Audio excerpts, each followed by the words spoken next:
عالمگیر رحمت اللہ تعالی علیہ، ان کو ہندوستان کی سلطنت پر کافی وقت ملا، کافی وقت، کئی دہائیاں انہوں نے حکومت کی ہیں ہندوستان پر، تقریباً 50 سال کے قریب اورنگزیب عالمگیر رحمت اللہ تعالی علیہ، اور ساتھ بادشاہت کے آپ ایک پرہیزگار متقی انسان تھے، علماء اولیاء سب کا ادب کرنا آپ کا طرہ امتیاز تھا۔ یہ اور بات ہے کہ آج تاریخ ان کو توڑ مروڑ کر پیش کرنے کی کوشش کر رہی ہے۔ اورنگزیب رحمت اللہ تعالی علیہ کے جو اوصاف حمیدہ ہیں، میں آپ کو بتاؤں ان کا ایک خاص کام، اورنگزیب ٹوپیاں بنتے تھے۔ ہندوستان کی بادشاہت، یہ ہندوستان نہیں، اس وقت کے ہندوستان میں افغانستان تک کی سرحدیں تھیں، پاکستان بنگلہ دیش سب اسی ملک میں تھا، اس کی سرحدیں اتنی لمبی تھی، اتنی بڑی سلطنت کا وہ مالک، لیکن اپنی کمائی کے لیے وہ روزانہ ٹوپیاں بنتے تھے اور قرآن پاک اپنے ہاتھ سے لکھ کر کے، اپنے ہاتھوں سے لکھ کر کے اس چیز کے عمل کے ذریعے سے وہ اپنے گھر کو چلاتے تھے۔ قومی خزانے سے انہوں نے پیسے نہیں لیے، حتیٰ کہ ٹوپیاں بن کر کے انہوں نے جو پیسے جمع کیے، انہی پیسوں کو رکھ کر کے وصیت کیا کہ اسی پیسوں سے میرا کفن خریدا جائے، قومی خزانے سے میرے کفن کے لیے بھی پیسہ نہ لیا جائے۔ اورنگزیب جس کو 50 سال کی حکومت ملی ہندوستان کی، وہ کوئی محلے کا کارپوریٹر نہیں، ایک جگہ کا نیتا نہیں کہ جیسے ہی حکومت ہاتھ میں آئے تو سب سے زیادہ لوٹ کھسوٹ شروع ہو جائے اور جگہ جگہ ان کے ناجائز کاموں کی عمارتیں کھڑی ہو جائیں۔ اورنگزیب کا محل کہاں ہے آج؟ اورنگزیب کی سلطنت 50 سال رہی ہو، کہاں انہوں نے کیا کیا بنائے؟ جو بنائی وہ مسجدیں ہیں جو وقف ہو چکی ہیں۔ ایک بار ان کے پاس ان کے استاد آئے، ملا احمد جیون رحمت اللہ علیہ، بڑے صاحب کش بزرگ ہیں جو فقہ کے بڑے امام تھے، انہوں نے کئی کتابیں لکھی ہیں۔ ملا احمد جیون یا اورنگزیب کے استاد سے ملاقات کے لیے آئے، بادشاہ سے بچپن میں پڑھایا تھا۔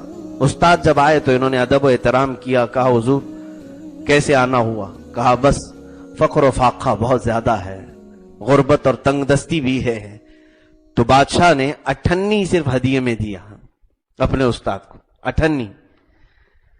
حالانکہ ان کے پاس جائیداد کی نہ کمی تھی، سونے کے سکے اشرفیاں بھری ہوتی، 58 جو ہے اپنے استاد کو دیا کہ حضور قبول فرمائیں۔ وہ لے لیے، لے کر کے چلے آئے، جونپور کے رہنے والے تھے۔ تو جب ادھر آئے تو انہوں نے اس 58 سے کپاس خریدا یا کچھ بیج خریدے اور اس سے کاشتکاری شروع کیا۔ اس کاشتکاری میں برکت اتنی ہو گئی کہ الحمدللہ اس مال کو بیچ کر کے کئی پیسے آئے، اس میں اور پھر آپ نے نفع کمایا، کماتے کماتے کئی زمینوں کے آپ مالک ہو گئے۔ 10 سال کا عرصہ گزر گیا اسی میں، 10 سال کا عرصہ، جب تک اورنگزیب دکن کی کہیں جنگوں میں مصروف تھے۔ واپس جب دلی پہنچے، ٹیکس وغیرہ کے معاملات دیکھتے تھے، خراج، تو ایک وزیر نے کہا کہ حضور ملا احمد جیون آپ کے استاد ہیں، ان پر بھی ٹیکس لگانا چاہیے، آج بڑے بڑے مال کے وہ مالک ہو چکے ہیں، ان کی کئی جائیدادیں ہو چکی ہیں، ان کے کئی گودام ہیں ان کے مال رکھنے کے۔ کہا کیا بات کرتے ہو؟ وہ فقر و فاقہ میں تھے، تنگ دستی میں تھے، بلاؤ۔ حضرت ملا احمد جیون رحمت اللہ علیہ کو بلایا گیا، ان سے جب حساب طلب کیا گیا، ظاہر سی بات ہے انکم کہاں سے آئی آپ کی، یہ ضرور پوچھا جائے گا۔ آج بھی اگر آپ کے پاس اچانک مال آ جائے تو پوچھا جائے گا کہ کہاں سے آئی ہے انکم۔ ملا احمد جیون رحمت اللہ علیہ نے کہا کہ بادشاہ سلامت، اورنگزیب آپ نے جو 58 دی تھی اسی کی برکت ہے، میں اسی میں کمایا اور اتنا بڑھ گیا۔ اورنگزیب رحمت اللہ علیہ فرماتے ہیں کہ ٹھیک ہے آپ بیٹھیں، تشریف رکھیں، اور اپنے ایک سپاہی سے کہا فلاں دلی میں ایک چوراہے پر ایک بنیا رہتا ہے، ایک بنیا رہتا ہے، اس بنیا کو لے کے آؤ، اس کا حساب مجھے لینا ہے۔ وہ بنیا آیا، کہا کہ مجھے تیرا پورا حساب چاہیے، تیرے پاس کتنا مال آیا اور کہاں کہاں خرچہ کیا۔ اورنگزیب بہت سختی کے ساتھ انصاف بھی کرتے تھے اور عدل قائم کرنے میں آپ کی مثال نہیں تھی، سب ڈرے ہوئے بھی رہتے تھے۔ اس نے اپنی جو بک تھیں، چوپڑیاں تھیں، وہ لایا اور پیش کیا حساب، کہا کہ بادشاہ سلامت، یہ سارا میرے پاس انکم ہے اتنا، اور یہ ایکسپینس ہے، کہاں کہاں میں نے خرچہ کیا۔ تو اس میں سے ایک جگہ 1 روپیہ کے خرچ پہ اس نے لکھا تھا کہ یہ کہاں ہے، کہا کہ یہ معلوم نہیں، آپ نے طلب کیا کہ مجھے یہ 1 روپے جو تو نے خرچ کیا ہے وہ مجھے بتا.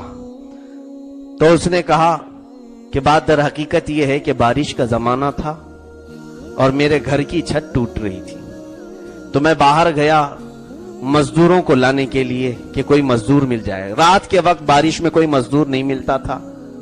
ایک مزدور بڑی مشکل سے ملا اور اس سے میں نے بھاؤ تاؤ کیا تو اس نے کہا 1 روپیہ لوں گا، 1 روپیہ لوں گا. تو کہا کہ ٹھیک ہے. میں اس کو مزدور کو اپنے گھر لے آیا. وہ چھت کا کام شروع کر دیا، تعمیری کام جیسا بھی ہو رہا تھا، لیکن اس کی ایک شرط تھی کہ فجر کی نماز سے پہلے وہ چلا جائے گا. فجر کی اذان سے پہلے وہ کام ختم کر کے چلا جائے گا. فجر کے بعد وہ کام نہیں کرتا.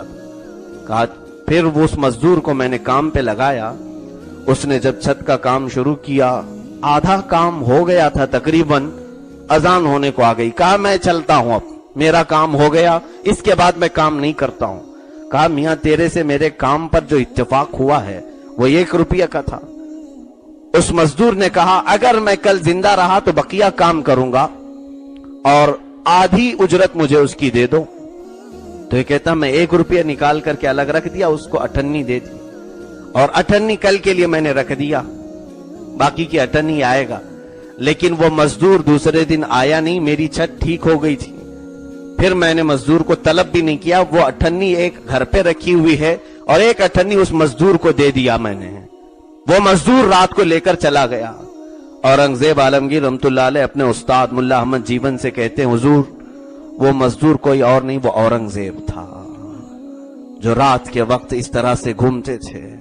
کہا بنیا تو جانتا ہے کہ وہ تیرے گھر ٹھیک کرنے کے لیے جو مزدور آیا تھا کون ہے؟ وہ نہیں پہچانا. کہا اورنگزیب تھے. یہ رات کے وقت کسی کے گھر کو ٹھیک کر کے 98 مزدوری کمانا. کہا مجھے یقین تھا کہ وہ میرے ہاتھوں کی کمائی تھی 98، وہی میں نے آپ کو ہدیہ میں دیا تھا، اور اس حلال کمائی میں اللہ نے آج اتنی برکت آپ کو عطا کی ہے. میرے عزیزو ایک